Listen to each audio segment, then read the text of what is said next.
tous, ici Aurora Soma. Alors aujourd'hui, nous sommes dans la 14e vidéo de Soma, la minute de connaissance de soi.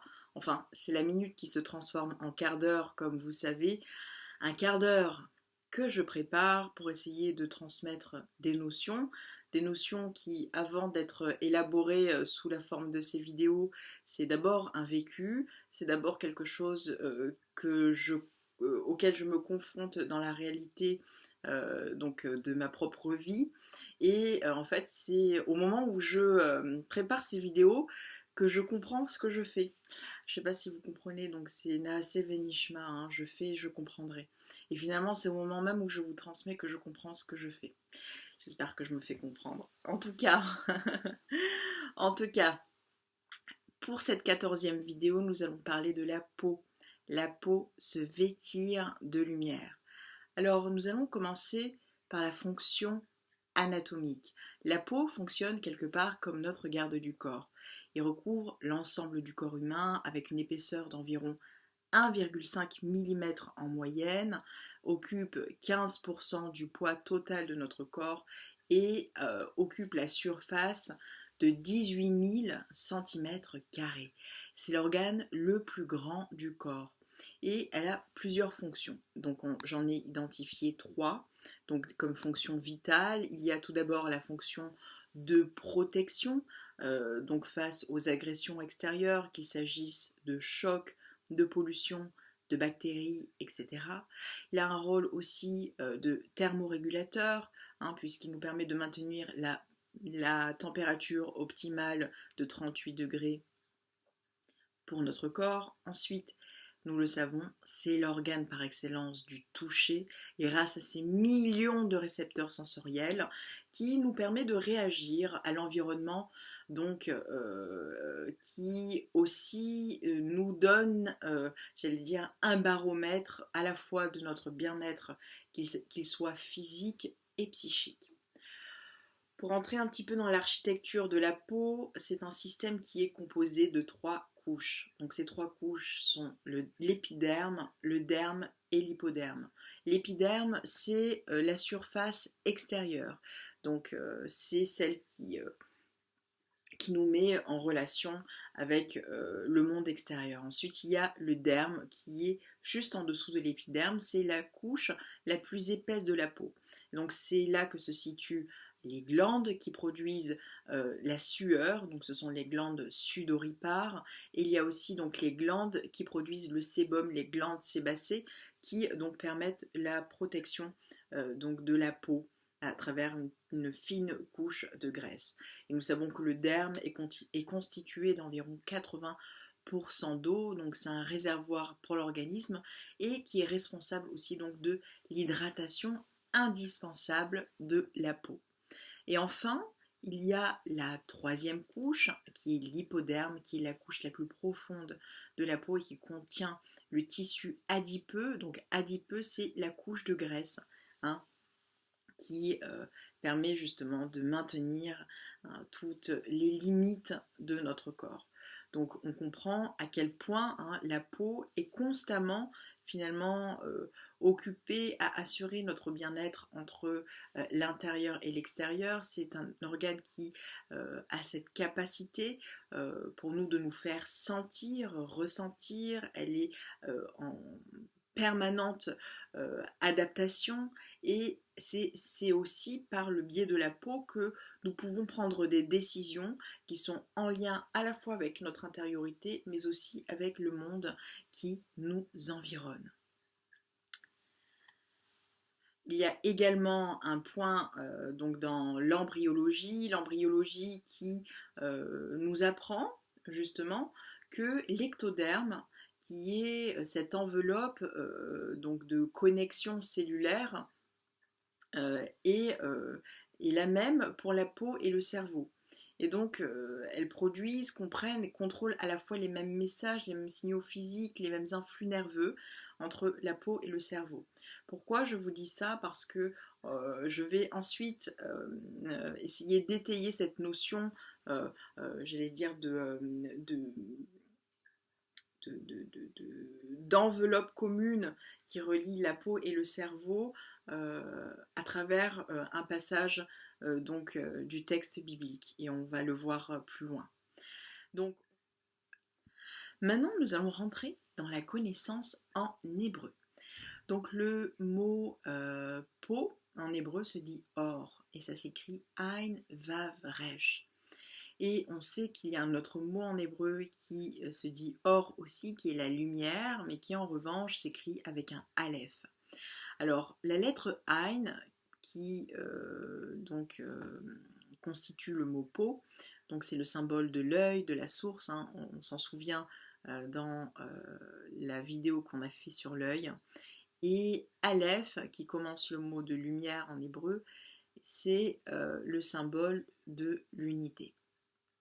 Alors pour moi c'était important aujourd'hui d'être un petit peu plus dans le texte, et notamment dans ce passage mythique et bien connu du jardin d'Éden, au moment où Adam et Ève ils ont mangé du fruit de l'arbre de la connaissance du bien et du mal, et après que Adam ait nommé sa femme Rava, donc on sait que le maître du monde leur a fait des habits de peau. Donc habits de peau qui se dit en hébreu katenot or.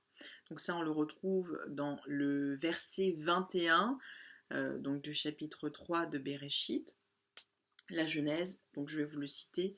Donc Elohim fait à Adam et à sa femme des habits de peau et les en vêt. Alors, donc autour de cette notion, donc on comprend à ce moment-là dans la manière dont c'est écrit, donc katenot or, hein, donc avec un ein, à ce moment-là, Adam va passer du vêtement de lumière au vêtement de peau. C'est-à-dire qu'à ce moment-là, dans ce passage, c'est quelque part la lumière va se densifier, elle va être complètement saturée par la densité, l'opacité finalement de la matérialité, et c'est le symbole de l'exil finalement de l'homme par rapport à la source, c'est-à-dire qu'il a perdu son lien avec l'origine. Pourquoi je dis ça? Parce que dans le Zohar, notamment donc dans le chapitre 2 et dans le passage 229b, c'est très explicite et on nous le dit, je le cite: tant qu'Adam séjourna dans le paradis, il fut revêtu d'un habit céleste et lumineux. Mais quand il en fut chassé, Dieu lui fit un vêtement de peau. Ainsi, le vêtement de lumière fut changé contre un vêtement de peau. Alors là, c'est intéressant, hein, donc on comprend que finalement il y a ce passage, hein, on l'a vu, de cette lumière complètement, j'allais dire, éclatante, à quelque chose qui est complètement saturé et opacifié. Je ne sais pas si ça se dit, en tout cas je l'invente si ça ne se dit pas en français. Donc il perd tout contact avec la source au moment même où il mange de ce fruit de l'arbre de la connaissance du bien et du mal, et c'est ce qui va donc l'amener à perdre toute connexion au cœur de la matière avec le maître du monde. Alors pourquoi je dis ça? C'est parce que on va revenir aussi dans la première occurrence de lumière dans la Torah, et elle se retrouve au 3e verset de Bereshit, donc au chapitre 1, où Dieu dit Yehi or va Yehi or, et Dieu dit lumière soit, et la lumière fut. Et donc à ce moment-là, c'est la première occurrence donc du mot or, donc dans le sens de lumière, donc écrit avec un aleph dans la Torah. D'ailleurs, la gematria, la valeur numérique donc du mot or, donc lumière en hébreu, c'est 207, qui a la même valeur numérique que Ein Sof, la source illimitée, ce qui n'a pas de fin. Alors, pourquoi tout à l'heure on a parlé de l'arbre de la connaissance, du bien et du mal, ou je dirais plutôt du bien et de l'inaccompli ou du non accompli? c'est donc qui se dit donc en hébreu Umeet Saadat Tovara, et qu'on retrouve dans le chapitre 2, dans le verset 17, où Hachem dit de tout arbre du jardin tu mangeras, mais de l'arbre de la pénétration du bien et du mal tu ne mangeras pas. Alors bon, en français on n'arrive pas très bien à saisir toute la profondeur du texte et toute la beauté du texte de ce que la Torah vient nous dire. En tout cas, ce qu'on sait, d'accord, donc Umetz Adaat Tovara, hein, Vara, hein, ok, donc Vara s'écrit Vav Resh Ain, hein, donc c'est cette notion de mal, ou moi je dirais plus d'inaccompli, quelque chose qui n'a pas été relié à la source finalement, voilà, c'est ça. Et on sait que le mot or, c'est Ein, Vav, Resh. Donc on voit que c'est exactement composé des mêmes lettres, hein, sauf que dans le mot mal, tout a été inversé. Et finalement, tout notre travail, c'est finalement de tout remettre dans l'ordre, hein, tout remettre à sa place. Mais en tout cas, cette notion de mal, moi je la traduirais plutôt par cette notion de inaccompli. Ce qui n'a pas finalement été encore fait, c'était de relier finalement la peau, de relier le corps à la lumière. Et c'est ça tout finalement, tout notre travail, c'est de pouvoir élever cette peau, j'allais dire, dans la direction qui va servir finalement le projet de la création et permettre de remettre toutes ces lettres qui sont en désordre, hein, donc dans le mal, hein, Vav, Resh, Ain, Ra, et dans un ordre, dans la peau en tant que lumière. Et d'ailleurs, on le voit dans le dictionnaire en hébreu biblique, or, donc la peau, peut se lire aussi iwer, qui veut dire aveugle, mais aussi our, qui veut dire être éveillé, s'élever, donc se réveiller, sortir donc de sa torpeur, de l'assoupissement. Ça va être aussi être nu, dépouillé. Et donc, dans cette perspective, on le voit, hein, ne serait juste en ouvrant le dictionnaire que la peau, quelque part, est en prise avec deux forces. Elle est à la fois celle qui a la capacité de nous rendre complètement aveugles, imperméables à la lumière, autant qu'elle nous permet de nous réveiller et de nous élever vers elle.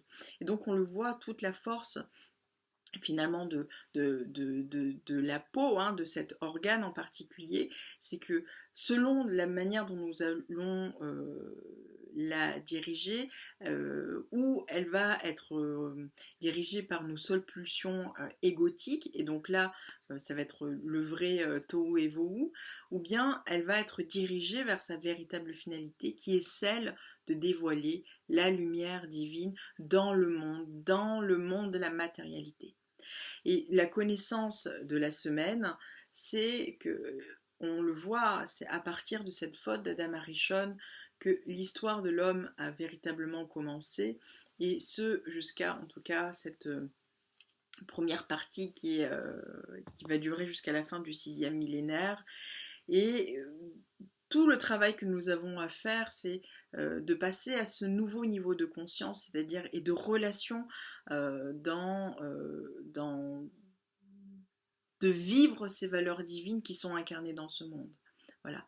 Et quelque part, tout notre travail, et c'est véritablement ça notre travail, c'est de révéler la lumière au cœur même de notre peau, hein, la peau qui est le symbole par excellence de la matérialité, de l'incarnation, et que on doit passer par cette incarnation pour révéler la lumière. On doit passer par la peau, par l'opacité de la peau pour dévoiler la lumière. D'ailleurs, et je vais le revenir encore un dernier point au niveau des valeurs numériques, c'est parce que j'ai oublié de le dire tout à l'heure, c'est que or, donc en tant que peau, a la valeur numérique de 276, et or en tant que lumière a la valeur numérique de 207. 207, c'est aussi la valeur numérique de Raz, qui veut dire le secret, le mystère. Et quand on fait la différence entre la valeur numérique de la peau et celle de la lumière, donc 276 moins 207, ça fait 69. Et 69, c'est la valeur numérique du mot yagon.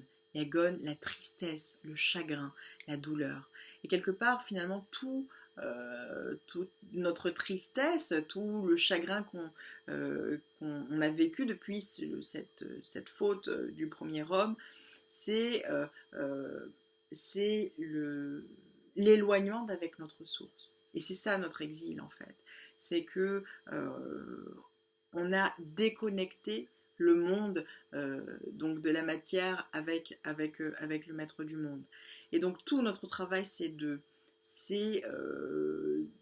rappeler à l'intérieur de ce réceptacle fini, de cette enveloppe, j'allais dire limitée, toute la lumière qu'elle porte. Et que nous devons révéler cette lumière par le biais même de cette enveloppe corporelle.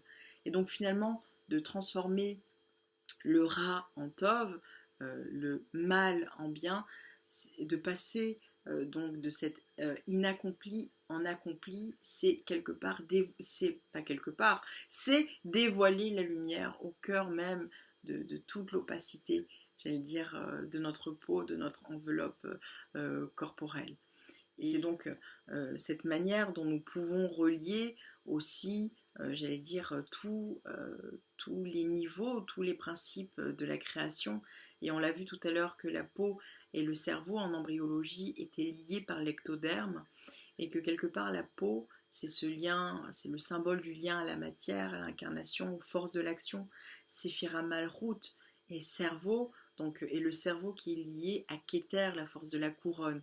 Et donc on le voit hein, que c'est en liant finalement la peau au cerveau, où j'allais dire la matière au plus haut degré donc, de la spiritualité, c'est-à-dire des valeurs divines qui sont présentes dans la matière, c'est la manière dont nous pouvons ramener l'unité de la création dans ce monde.